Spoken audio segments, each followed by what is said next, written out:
Le plafonnement des indemnités prud'homales est-il en train d'être remis en question? Exemple au Conseil de prud'homme d'Amiens.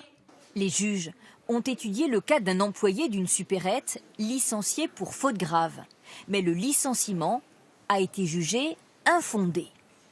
On lui reproche de mal avoir collé des étiquettes, alors même qu'il avait déjà saisi le Conseil de prud'homme en résiliation judiciaire de son contrat de travail, et alors même qu'il réclamait auprès de son employeur, il avait écrit pour réclamer des heures supplémentaires. Et c'est dans ce contexte-là que l'employeur va le licencier pour faute grave, et le licenciement est reconnu invalidé par le Conseil de prud'homme.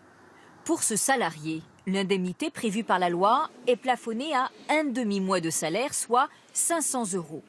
Insuffisant selon les prud'hommes d'Amiens. Il lui accorde 2000 € d'indemnité en se basant sur le droit international. Ces dernières semaines, les conseils de prud'hommes de Troyes et Lyon ont pris le même type de décision. Ils estiment que le barème ne leur permet pas d'accorder une réparation adéquate. On impose aux juges d'appliquer, si vous voulez, un barème et de décider à l'avance, finalement, quel sera le préjudice du salarié en cas de licenciement abusif. Donc il n'a plus de liberté de pouvoir décider lui-même quel est le montant du préjudice qu'il faudra allouer au salarié. Le plafonnement des indemnités, c'était une mesure phare du candidat Macron, mise en place en 2017.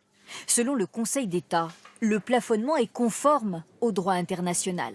Dans tous ces dossiers, 7 cas au total, les cours d'appel puis la Cour de cassation seront amenés à trancher.